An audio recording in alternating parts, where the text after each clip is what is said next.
मैं सुनील आपका आपके YouTube चैनल पर स्वागत करता हूं। फ्रेंड्स, हम यहाँ पे क्लास 10th की फिजिक्स पढ़ रहे हैं। अभी हमारे जो पिछले वीडियोज बने हुए हैं उसमें हमारा इंट्रोडक्शन पार्ट था पहला।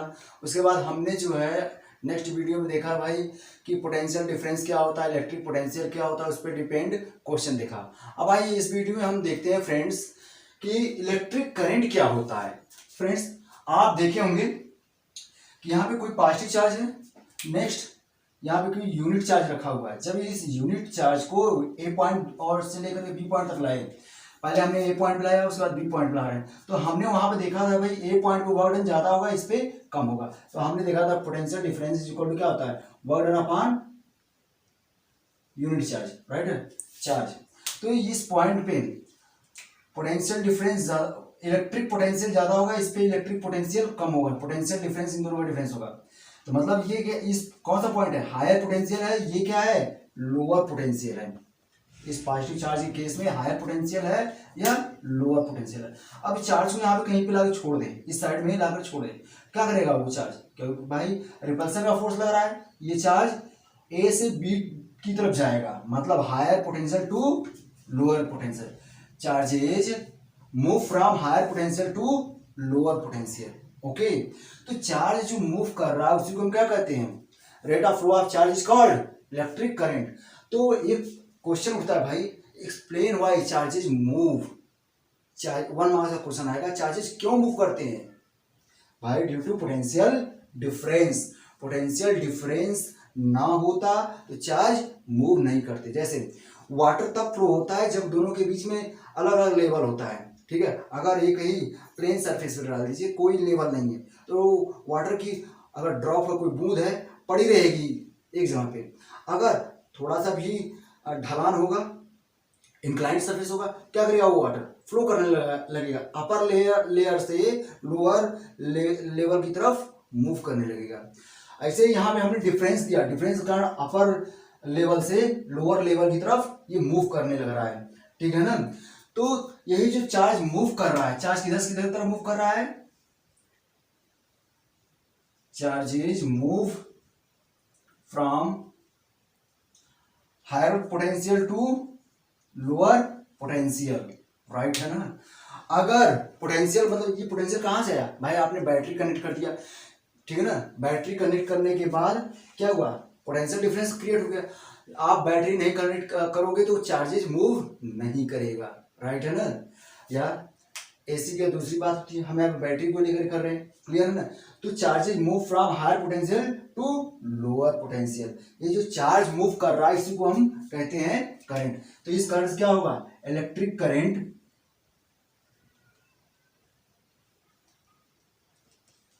फ्लो इन द सर्किट, यानी कहते हैं क्या इसी को, rate of flow of charge is called electric current, right है। अब इलेक्ट्रिक करंट को हम किससे डिनोट करते हैं, denoted by, electric current is denoted by capital I. तो फ्रेंड यहां पर क्लियर है ये। चलिए अभी हम देखते हैं कि आपने यहां से डिफिनेशन समझ लिया, इसका दूसरा डिफिनेशन क्या हुआ। पहला डिफिनेशन क्या हुआ, rate of flow of charge is called electric current. दूसरा इसका डिफिनेशन क्या होगा भाई, कोई कंडक्टर है, कंडक्टर यहां पे क्या होगा, वायर है।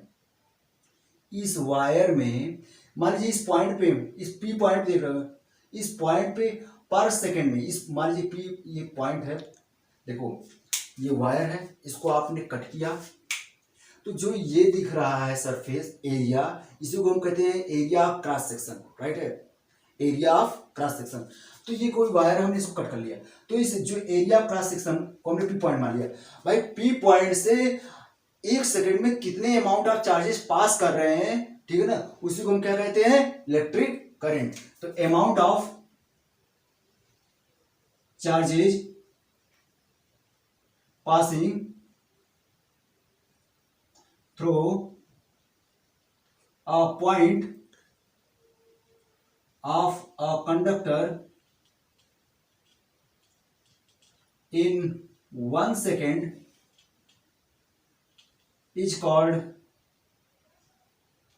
Electric current. कंफर्म है, क्लियर है ये। अब इसको आई से डिनोट करेंगे भाई। जब हमने आई से इसको डिनोट कर लिया तो यहां पे हमने क्या लिखा है, जो हमने इसको डिनोट किया था, I is equal to amount of charge, amount of charge in 1 second, per second, तो time, amount of charge passing through any conductor in 1 second is called current. Current को आई से, I is equal to amount of charge Q, time को T से, इसका formula उसके definition से ही निकला हुआ है, right. I is equal to Q by T, very important formula है, आप इसको याद रखेंगे, क्लियर है, कंफर्म। चलिए अब भाई इसको हम, इसकी एसआई यूनिट क्या होती है, करंट की एसआई यूनिट क्या होती है, इसकी एसआई यूनिट क्या होगी बताइए, इसकी एसआई यूनिट क्या होगी, एसआई यूनिट इज एम्पियर, इसकी एसआई यूनिट एम्पियर होती है। और भाई आपने देखा हमने पोटेंशियल डिफरेंस को किस इंस्ट्रूमेंट से मेजर किया था, वोल्ट मीटर से, VOLT या मीटर, वोल्ट मीटर से मेजर किया था। ऐसे ही करंट को हम, करंट को किससे मेजर करते हैं, आमीटर से। एग्जाम में 1 मार्क्स का क्वेश्चन आता है, ठीक है ना, 1 मार्क्स का क्वेश्चन आता है भाई इलेक्ट्रिक करंट को किससे मेजर करते हैं, आमीटर से। वहां पे हमने देखा था वोल्ट मीटर को हमने उसको किस में कनेक्ट किया था, पैरेलल में कनेक्ट किया था, ठीक है ना, वायर के पैरेलल में कनेक्ट किया था। क्यों, क्योंकि भाई वोल्ट मीटर का रेजिस्टेंस हायर होता है, जब उसको पैरेलल कनेक्ट करेंगे तो, ठीक है ना, टेक्स निग्लिजिबल करंट, बहुत कम करंट लेगा। लेकिन हम इसको सीरीज में कनेक्ट करते हैं, क्यों, वोल्ट अमीटर का जो है, अमीटर में जो रेजिस्टेंस होता है वह बहुत कम होता है, रेजिस्टेंस इसमें बहुत कम होता है। जैसे देखें, ये मान लीजिए कोई आपका कंडक्टर है, ठीक है ना, जिसमें करंट होके फ्लो कर रहा है। अब ये बैटरी से कनेक्टेड है,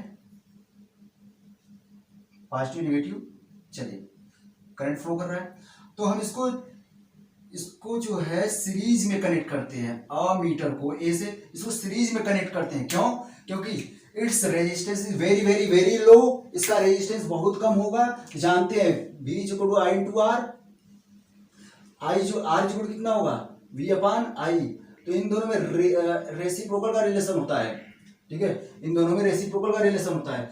ये कम होगा तो ये ज्यादा हो जाएगा, मतलब यहां से लिख सकते हैं आई, आर इक्वल कितना होगा, या आई इक्वल कितना होगा, V अपॉन आर, ठीक है ना। इन दोनों में कैसा रिलेशन होता है, रेसिप्रोकल का। ये कम होगा तो ये ज्यादा होगा, मतलब बहुत कम इसका रेजिस्टेंस होता है, ठीक है ना। इस कारण से ये क्या करेगा, बहुत कम करंट को जो है वेस्ट करने देगा, सारे करंट होकर क्या होंगे, इससे पास आउट हो जाएंगे, राइट है ना, करंट पे कोई इफेक्ट नहीं पड़ेगा, इसलिए जो उसके सीरीज में कनेक्ट करते हैं, राइट है। तो यहां से क्लियर होगा। अब हम क्वेश्चन, भाई ये क्लियर है, करंट का डिफिनेशन क्लियर हो गया, हमने यहाँ पे लिख दिया है, ये भी rate of flow of charge is called current, ये क्वेश्चन का आंसर दीजिए। या amount of charge passing through any point of a conductor in 1 second is called electric current. दूसरा एग्जांपल इसका फॉर्मूला है, मतलब फॉर्मूला रहा, ये डिफिनेशन रहा, या इसका डिफिनेशन फॉर्मूला क्या रहा, ये आपको याद रखना होगा न्यूमेरिकल प्रॉब्लम सॉल्व करने के लिए। ये कहां से है, इसी जगह से, रेट मतलब 1/T, flow of charge Q, right है ना, फॉर्मूले डिफिनेशन से ही फॉर्मूला आया है। इसका एसआई यूनिट क्या होता है, एम्पियर होता है, ठीक है ना, और इसको अमीटर से मेजर करते हैं। अब क्वेश्चन आएगा भाई कि 1 एम्पियर किसे कहते हैं, डिफाइन 1 एम्पियर। तो भाई 1 एम्पियर को डिफाइन करने के लिए क्या कहेंगे आप, तो देखते हैं 1 एम्पियर को हम कैसे डिफाइन करेंगे। फ्रेंड्स, जो फिगर बना था हमने इधर कर लिया, अब यहाँ पे डिफाइन करते हैं, डिफाइन 1 एम्पियर। तो इसका सॉल्यूशन भाई हमें फॉर्मूला है, we know I equal to Q by T, formula आपको याद रखना होगा, डिफिनेशन से ही फॉर्मूला आया है। इफ 1 एम्पियर, इसका यूनिट क्या होता है, एम्पियर होता है, ये 1 हो जाए, ये 1 हो जाए, टोटल 1 एम्पियर हो जाएगा। If Q is equal to 1 coulomb, right, और T is equal to 1 second. अच्छा, इसका दूसरा यूनिट क्या होगा, कूलम पर सेकेंड को एम्पियर ही बोलते हैं, ठीक है ना, एम्पियर, या इसी को हम बोल सकते हैं 1 कूलम पर सेकेंड, दोनों सेम ही है, राइट है ना, इसका कूलाम इसका second.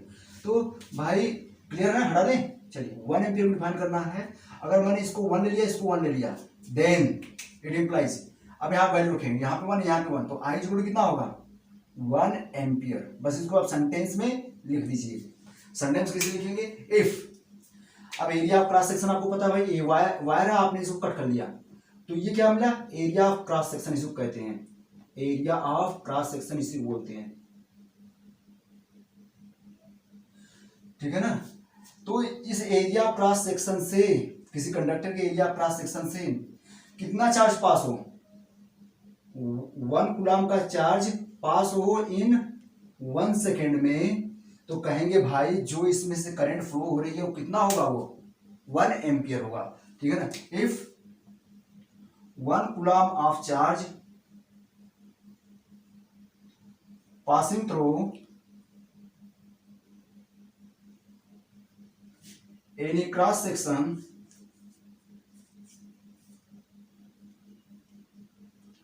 of a conductor in 1 second, then current flowing through the conductor is 1 ampere. Clear है फ्रेंड्स, ओके भाई, समझ में आया कि भाई किसी पॉइंट को ले लें, एरिया ऑफ क्रॉस सेक्शन से 1 कूलम का चार्ज 1 सेकेंड में फ्लो कर रहा है, तो भाई कहेंगे कि उस कंडक्टर से 1 एम्पियर करंट फ्लो हो रही है। कंफर्म हो गया होगा। अच्छा, अब यह क्वेश्चन आता है भाई कि कब तक, 1 मार्क्स का क्वेश्चन आता है कि उस कंडक्टर में कब तक करंट फ्लो होता रहेगा। तो भाई जब तक पोटेंशियल डिफरेंस मेंटेन रखेंगे, जब तक पोटेंशियल डिफरेंस, ये पीडी लिखा हूं पोटेंशियल डिफरेंस, जब तक पोटेंशियल डिफरेंस मेजर मेंटेन रखेंगे तब तक चार्जेस फ्लो करेंगे एंड करंट फ्लोइंग, तब तक करंट उस सर्किट में फ्लो होता रहेगा, राइट है। तो आइए अब हम पढ़ते हैं भाई कि करंट का डायरेक्शन क्या होता है, इसे देख लें फ्रेंड्स। अब हम पढ़ते हैं डायरेक्शन ऑफ इलेक्ट्रिक करंट। तो conventional direction of electric current is from positive terminal to negative terminal of battery. Battery के पॉजिटिव टर्मिनल से नेगेटिव टर्मिनल की तरफ होती है। जब हमारा इलेक्ट्रॉनिक मॉडल नहीं आया था उसके पहले यही माना गया था, मतलब हो भी रहा था, पॉजिटिव टर्मिनल से नेगेटिव टर्मिनल की तरफ करंट फ्लो कर रहा था, राइट है। जब हमारा इलेक्ट्रॉनिक मॉडल आया तो यहाँ पे देख रहे हैं ये बैटरी है और ये इसमें बैटरी कनेक्ट नहीं है, इसमें बैटरी कनेक्ट है, तो ये तो ठीक है ना भाई। जब तक इलेक्ट्रॉनिक मॉडल नहीं आया था उसके पहले जो माना गया कि भाई करंट का डायरेक्शन क्या होता है, बैटरी के पॉजिटिव टर्मिनल से बैटरी के नेगेटिव टर्मिनल की तरफ होता है। तो the conventional direction of electric current is from positive terminal of battery to negative terminal, right है।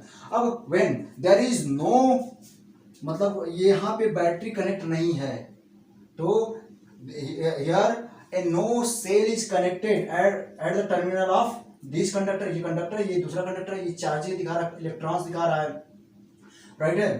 तो यहाँ पे जो है कोई बैटरी या सेल नहीं कनेक्ट है। तो हमने देखा गया कि ये रैंडम, तो charge electrons move in random direction, किसी पर्टिकुलर डायरेक्शन नहीं, रैंडमली कहीं भी, कोई इस डायरेक्शन में मूव कर रहा है, कोई इधर डायरेक्शन, कोई इस डायरेक्शन, कोई तो रैंडम मूव कर रहे हैं। तो यहाँ पे रैंडम मूव कर रहे हैं डायरेक्शन में, राइट है। इस कारण से इसमें करंट फ्लो नहीं करेगा। लेकिन यहाँ पे देखें, यहाँ पे जब हमने क्या किया, terminals of conductor connected to the ends of conductor connected to the terminals of battery, battery के टर्मिनल से कनेक्ट कर दिया। इस एंड को, कंडक्टर के इस एंड को पॉजिटिव टर्मिनल से कनेक्ट किया है, इस एंड को हमने नेगेटिव टर्मिनल से कनेक्ट किया। ये छोटा वाला होता है नेगेटिव, अभी सिंबल हम बता रहे हैं। तो अभी मान लीजिए बैटरी है, ठीक है, सेल और बैटरी में क्या डिफरेंस होता है अभी बताते हैं। तो नेगेटिव टर्मिनल से कनेक्ट किया है, तो नेगेटिव, यहाँ पे नेगेटिव। तो भाई of force when ends of conductor connected to the terminals of battery, ठीक है ना। तो भाई बैटरी से हमने कर दिया, जब हमने बैटरी से कनेक्ट कर दिया ends of conductor connected with battery, तब क्या होगा, पोटेंशियल डिफरेंस क्रिएट हो जाएगा। भाई हमने पोटेंशियल डिफरेंस दिया है पास्ट नेगेटिव, ठीक है ना। पोटेंशियल डिफरेंस यानी an electric force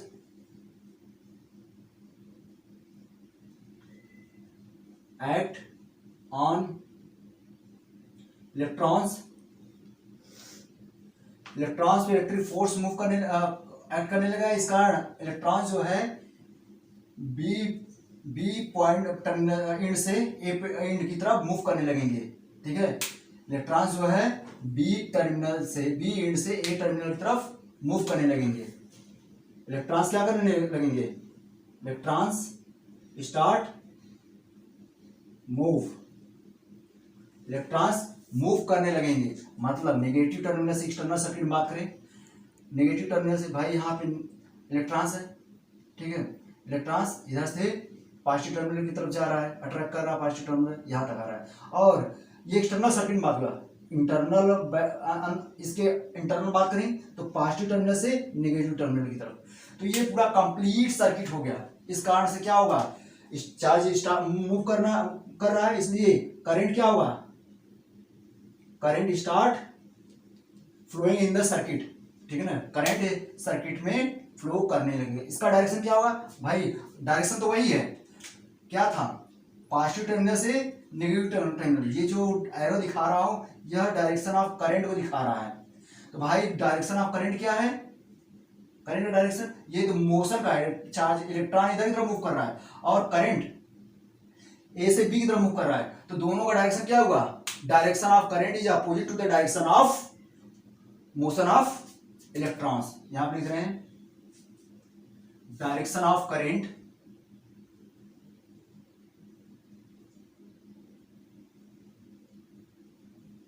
is opposite to the direction of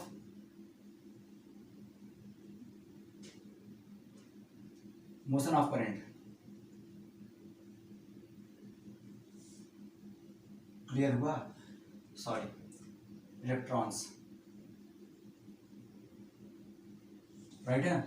electrons के मोशन के डायरेक्शन के अपोजिट डायरेक्शन किसका होता है, करंट का होता है। तो आपसे क्वेश्चन एग्जाम में पूछा जाएगा भाई, बताइए, वन स्टेटमेंट देगा, पूछेगा भाई बताइए डायरेक्शन ऑफ करंट क्या होता है। तो आप क्या लिखेंगे answer, direction of current is opposite to the direction of motion of electrons, right है।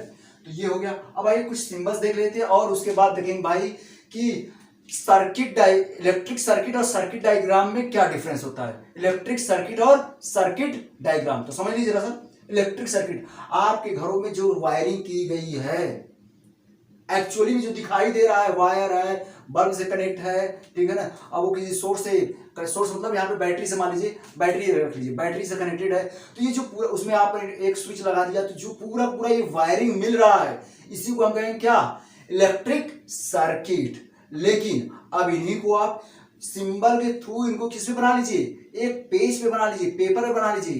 तो ये जो डायग्राम बनेगा उसमें क्या कहेंगे, सर्किट डायग्राम।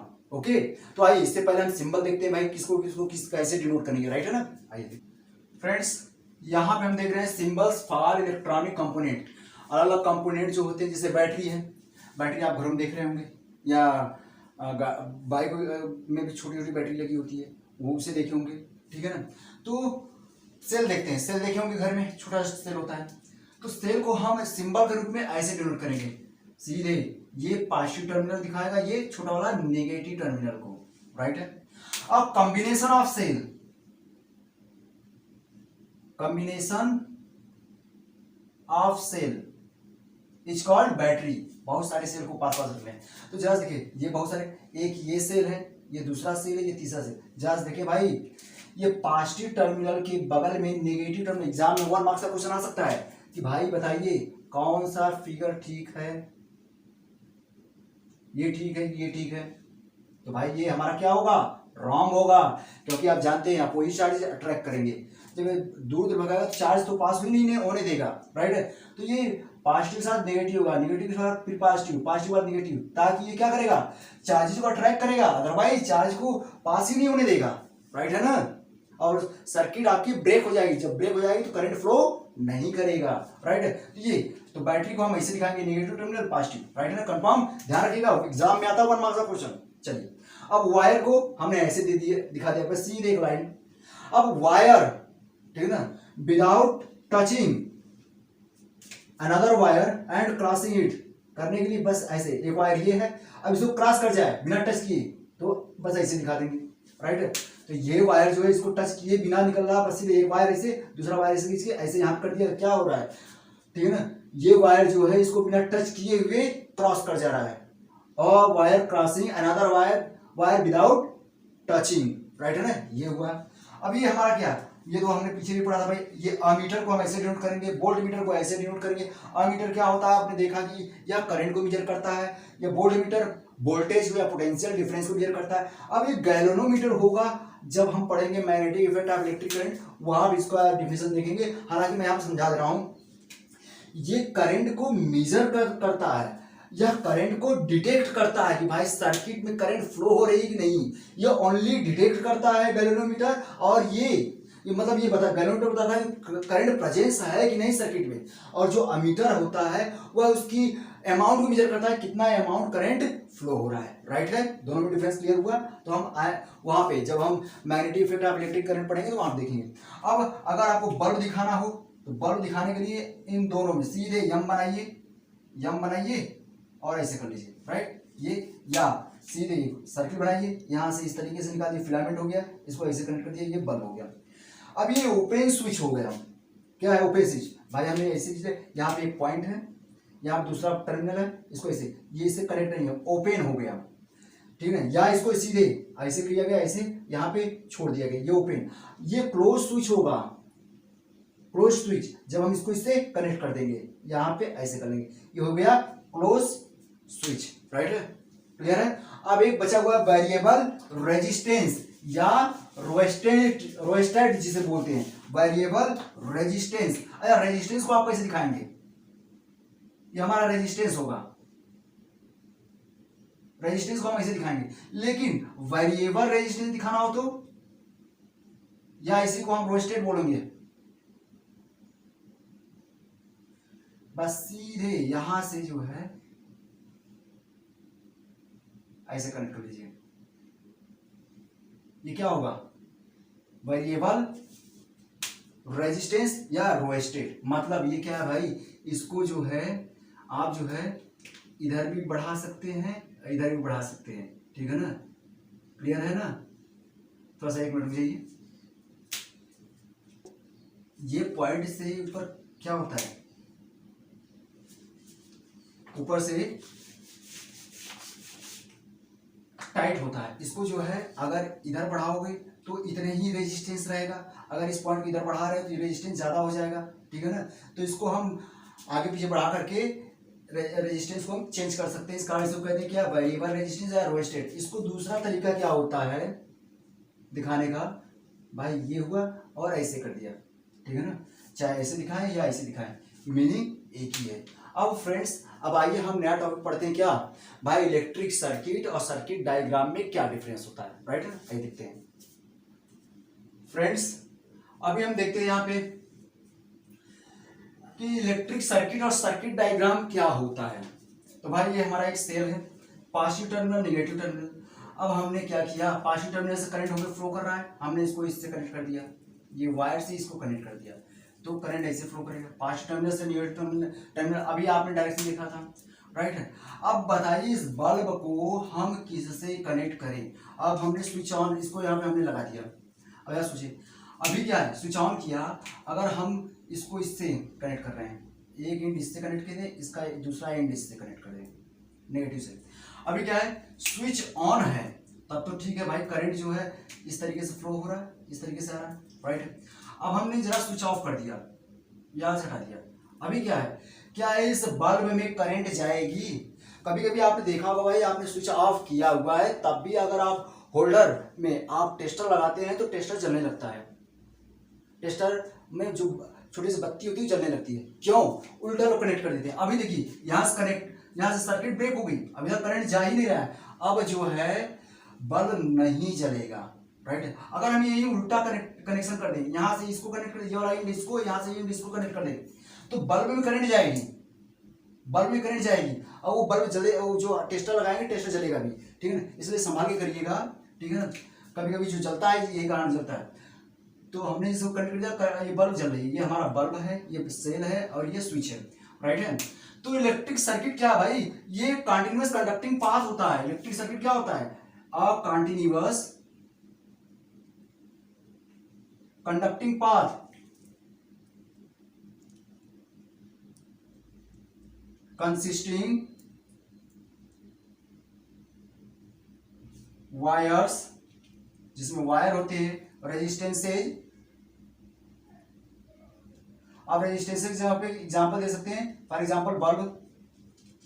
अच्छा, बल्ब की जगह पे आप कोई फैन भी लगा सकते हो। रेजिस्टेंसेज एंड स्विच भाई कंटिन्यूअस कंडक्टिंग पाथ होता है। जो इस सर्किट होती है कंटिन्यूअस कंडक्टिंग पाथ होता है, जिसमें जो है आपका वायर होता है, रेजिस्टेंसेज होते हैं, जैसे बल्ब हुआ, फैन हुआ, ये सब हुआ, और स्विच लगा होता है। ये सब किसके बीच में लगे होते हैं? बस यही दो टर्मिनल के बीच में, between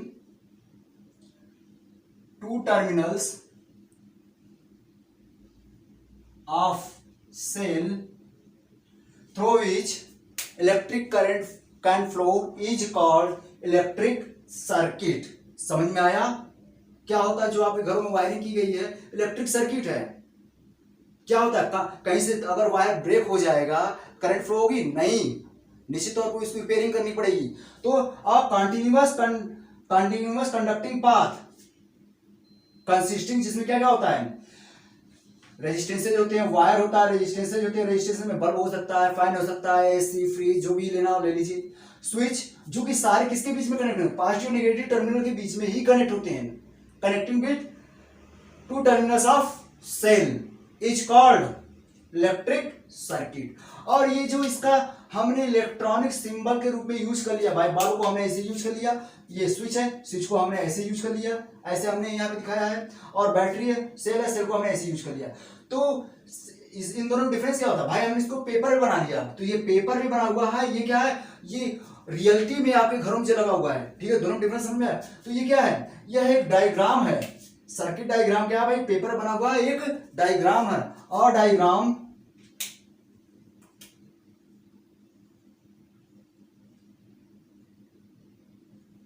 which is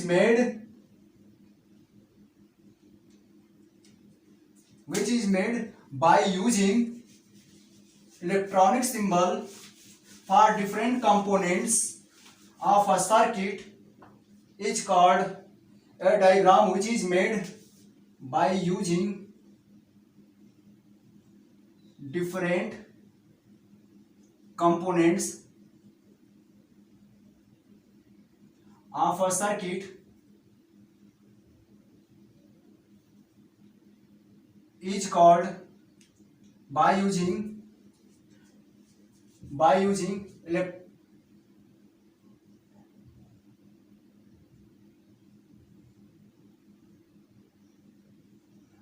electric symbols of different component of a circuit is called circuit diagram. भाई क्या किया आपने? यह एक डायग्राम होता है जिसे बनाया गया कैसे? इलेक्ट्रॉनिक सिंबल का यूज करके बनाया गया है। यह इलेक्ट्रॉनिक सिंबल किसका है? किसी सर्किट के जो कंपोनेंट हैं अलग अलग, उन्हीं का ये इलेक्ट्रॉनिक सिंबल लेकर के आपने बनाया। तो वही जो डायग्राम बना उसे हम क्या कह रहे हैं? सर्किट डायग्राम, राइट है। दोनों में डिफरेंस क्लियर हुआ। जो इलेक्ट्रिक सर्किट होता है वो रियलिटी में सर्किट होती है, सर्किट डायग्राम क्या होता है उसको हमने पिक्चर बना लिया डायग्राम के थ्रू, राइट है ना। तो अब आइए देखते हैं ओम्स लॉ, राइट है फ्रेंड्स। अब हम पढ़ते हैं ओम्स लॉ। ओम्स लॉ क्या कहता है भाई? At constant temperature current flowing through a conductor is directly proportional to applied voltage. भाई अगर आप 6 वोल्ट की बैटरी से आप बल्ब जला रहे हो, तब आप ऑब्जर्व करो, और 12 वोल्ट की बैटरी से आप बल्ब जला रहे हो घर की, तब ऑब्जर्व करो। तो देखेंगे क्या 12 वोल्ट की बैटरी से जल रही है बल्ब तो वो काफ़ी तेज रोशनी दे रही है, 6 वोल्ट की बैटरी से जला रहे हैं तो कम रोशनी दे रही है।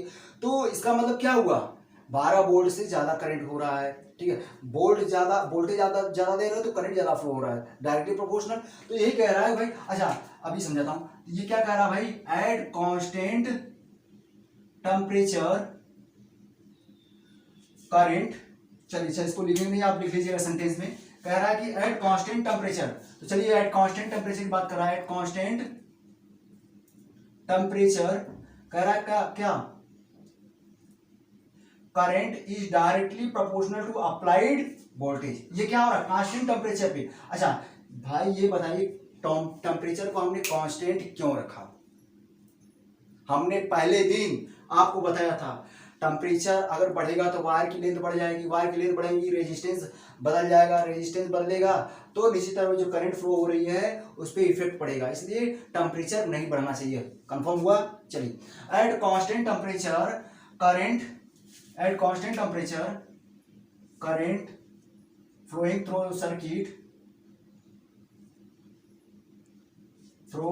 Circuit is directly proportional to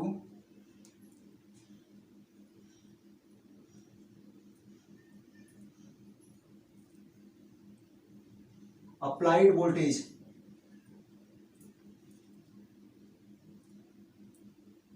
इसी को हम कहते हैं पोटेंशियल डिफरेंस। दैट इज, हम इसी को सेंटेंस में जो लिखा हुआ है इसको हम एक लाइन कैसे लिख सकते हैं भाई, करंट आई डायरेक्टली प्रोपोर्शनल, ऐसे applied voltage at constant temperature, जो हमने सेंटेंस लिखा है इसलिए लिया। अब हम जरा से इसको उल्टा करके लिखें या डिवाइड कर लें। क्या करें हम, dividing by I, divide by I क्या हो जाएगा, वी अपान आई क्या हो जाएगा, इधर कुछ नहीं बचेगा, कांस्टेंट होगा, ठीक है ना। इक्वल कर लीजिए भाई, इसको i is equal to constant कर लीजिए इंटू वी, इक्वल करेंगे किसी कांस्टेंट से मल्टीप्लाई करेंगे, ये कर लिया। अब इसी कांस्टेंट को हम क्या कहते हैं, इसी कांस्टेंट का नाम क्या है, रेजिस्टेंस। इसी कांस्टेंट को हम कहते हैं रेजिस्टेंस। ओके फ्रेंड्स, कोई दिक्कत, जिसे हम डिनोट किससे करते हैं, इसको हम डिनोट किससे करते हैं, कैपिटल आर से। तो यहां से क्या हो जाएगा, v upon I is equal to R, यहां से मल्टीप्लाई करें v is equal to I into R. जो सेंटेंस लिखा था ओम्स लॉ का था, सेंटेंस था, फॉर्मूला ये मिल गया आपको, v is equal to I into R, ये फॉर्मूला मिल गया। तो अब यहां से ये क्लियर है, ये फॉर्मूला आपको याद रखना होगा। तो ओम्स लॉ का फॉर्मूला क्या था, at constant temperature current flowing through circuit is directly proportional to applied voltage. तो भाई जितना वोल्टेज देंगे उतना ही करंट फ्लो होगा, तो डायरेक्टली प्रोपोर्शनल होता है, लेकिन टेम्परेचर चेंज नहीं होना चाहिए। तो वहां से फॉर्मूला हमारा ये मिल गया। तो यहाँ पे देख रहे हैं क्या, हम इस फॉर्मूले को हम ऐसे भी लिख सकते हैं। तो यहाँ से v इज इक्वल टू कितना होगा, तो v is equal to I into R, तो i इज इक्वल टू कितना होगा, i is equal to V upon R, ये होगा। तो यहां से आपको क्या मिल रहा भाई, यहां से आपको मिला क्या, i is directly proportional to v and i is inversely proportional to 1 upon R. भाई इसके डायरेक्टली प्रोपोर्शनल है और इसके 1 अपान आर के इनवर्सली प्रोपोर्शनल है। तो यहां से 1 मार्क्स का क्वेश्चन आता है एग्जाम में, ये फॉर्मूला याद रखिए, v equal to I into R, very very very important है, ठीक है। अब व्हेन v बिकम्स डबल, तो एग्जाम में आएगा भाई 1 मार्क्स का क्वेश्चन, भाई v जब डबल हो जाए, वोल्टेज डबल हो जाए तो करंट पे क्या इफेक्ट पड़ेगा। तो यहां से भाई ये डबल होगा तो ये भी डायरेक्ट प्रोपोर्शनल है, ठीक है ना। तो इसी के अनुसार ये पड़ेगा। तो I आल्सो बिकम्स, I मतलब करंट बिकम्स डबल, राइट है ना। अब कह रहा है क्या, व्हेन v बिकम्स हाफ, जब ये हाफ हो जाए तो इस पे क्या इफेक्ट पड़ेगा, I also become half, right है ना। अब जैसा हम देखते हैं, अभी तो हमने इसको लेके किया, अब हम इसको लेके करते हैं, ये वाले को लेके करते हैं। व्हेन रेजिस्टेंस का क्या इफेक्ट पड़ेगा, आर बिकम्स 1 मार्क्स का क्वेश्चन आएगा यहाँ से एग्जाम में, फॉर्मूले पे बेस्ड, समझ लीजिए कैसे करते हैं, ठीक है, रटने की कोई जरूरत नहीं है, राइट है ना। चलिए 1 मार्क्स का क्वेश्चन यहाँ से था, व्हेन आर बिकम्स डबल। भाई अब बताइए, जब आर रेजिस्टेंस डबल हो जाएगा, तो मैंने आपको समझाया था भाई रेजिस्टेंस होता क्या है, यह हर एक कंडक्टर की प्रॉपर्टी होती है, अलग अलग कंडक्टर की अलग अलग रेजिस्टेंस अलग अलग होता है, तो हर एक कंडक्टर की प्रॉपर्टी होती है जिसके कारण यह चार्ज के फ्लो का अपोज करता है। तो ये जो अपोज कर रहा है, इसी अपोजिशन को ही, अपोज को ही, रेजिस्ट को ही क्या कहते हैं, रेजिस्टेंस, राइट है ना। तो भाई रेजिस्टेंस अब हमने डबल कर दिया, मतलब जितना यहाँ पे हमने वोल्टेज को डबल किया था, जितना था उसका, अगर 12 वोल्ट की बैटरी की जगह पे हम 24 वोल्ट की बैटरी कनेक्ट कर दिया तो करंट क्या हो गया, निश्चित तौर पर डबल हो गया। अगर 12 वोल्ट की बैटरी की जगह पे हम 6 वोल्ट की बैटरी अप्लाई करें, करंट कम हो गया। पहला ही समझ में आया। अब रेजिस्टेंस, भाई रेजिस्टेंस डबल कर दिया जाए, ठीक है, 4 ओम के जगह पे 8 ओम की रेजिस्टेंस लगा दे। अब भाई रेजिस्टेंस ज्यादा कर दिया तो अभी जानते हैं सर, डिफिनेशन तो कई बार मैं बता चुका हूँ, अभी फिर से बताऊंगा भी कि चार्ज के फ्लो का अपोज करता है। रेजिस्टेंस ज्यादा हो गया तो चार्ज के फ्लो का और ज्यादा अपोज करेगा, मतलब चार्ज बहुत कम हो पास, उससे हो पास होगा, राइट है ना। तो जब चार्ज बहुत कम पास होगा, बहुत कम फ्लो करेगा, तो करंट क्या हो जाएगा, कम हो जाएगा, कंफर्म है। ऐसे भी इन दोनों में कौन सा रिलेशन है, रेसिप्रोकल का, ये बढ़ गया तो ये क्या हो जाएगा, कम हो जाएगा, कितना, अब भाई हाफ हो जाएगा, आई बिकम्स हाफ। कैसे होता है, अच्छा एक तो मैं दिखा देता हूं, चलिए अच्छा इसको लिखने के बाद मैं समझा देता हूं। व्हेन आर बिकम हाफ, तब आई क्या होगा, आई बिकम्स डबल।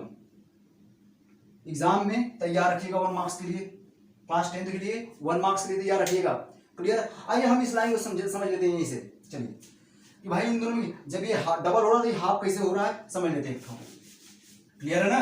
आइए, इसको दिखाना नहीं है, केवल आपको समझाने के लिए बता रहा हूं भाई, इन दोनों में रिलेशन देखते हैं केवल। चलिए देखते हैं क्या लिखा है, आई इज इक्वल टू, हम इक्वल टू लगाते हैं, इक्वल टू करने के लिए किसी कांस्टेंट से मल्टीप्लाई कर लिए, 1/r, मतलब आर डिनोमिनेटर में की अपान आर कर लिया हमने, राइट है। अब जानते हैं यहाँ पे इसकी जगह क्या होगा, के जगह वी आएगा, हमने नहीं पता, हमने क्या लिख लिया, के लिख लिया, इसे हमने इक्वेशन फर्स्ट लिख लिया, राइट। अब मान लीजिए व्हेन आर बिकम्स डबल, भाई डबल कर लिया, दैट इज कितना हो गया, 2r हो गया, राइट है। अभी तो r था, अब 2r हो गया, ठीक है ना। तब सर्किट में जो करंट फ्लो कर रही है उसकी वैल्यू चेंज होगी, हमने मान लिया जैसे I1, तो देखते हैं कांस्टेंट की नो चेंज, r की कितना कर दिया आपने, 2r, राइट है, क्लियर है। मैं इसको कैसे लिख सकता हूं, 1/2 अलग कर लिया, k/r, ठीक है ना। अब जरा देखें I1 is equal to 1/2 already है, अब ये इसकी वैल्यू क्या है, I, हमने वहां से रख लिया, यूजिंग इक्वेशन फर्स्ट। भाई हमने इक्वेशन फर्स्ट का यूज कर लिया, तो इसे मैं क्या लिख सकता हूं, I/2, ये मिल गया हमारा। तो भाई हमारे पास क्या मिला, यहाँ पे हमने भाई रेजिस्टेंस को हमने डबल कर लिया, तो करंट कितना हो गया, पहले जितना फ्लो कर रहा था उसका हाफ हो गया, यही बताया था हमने आपको। अब यहाँ पे कर लीजिए, क्या ये क्लियर है कि when resistance become double then current will become half, ठीक है। अगर ये रेजिस्टेंस हाफ हो जाए, ठीक है ना, तब देखते हैं हाफ हो जाए, रेजिस्टेंस अब कितना हो जाए, हाफ हो जाए, ठीक है ना, तब देखते हैं। अब आर एग्जाम कितना रखना होगा इस फॉर्मूले में, r/2। अब ये क्या होगा, इंटरचेंज हो जाएगा, ये ऊपर चला जाएगा, 2 कितना हो जाएगा, 2 ऊपर चला जाएगा, चलिए तो 2 ऊपर, r तो ये इसकी जगह पे हम फर्स्ट का यूज कर लेंगे, कितना, तो भाई अब जो है करंट जो फ्लो होगा, अगर रेजिस्टेंस हाफ कर देंगे तो करंट कितना फ्लो होगा, जो जितना पहले फ्लो हो रहा था उसका डबल हो जाएगा। सेंटेंस में हमने ये लिखा ना कि if resistance become half then current will become double, पहले जितना करंट फ्लो हो रहा था उसका डबल हो जाएगा, कंफर्म है ये?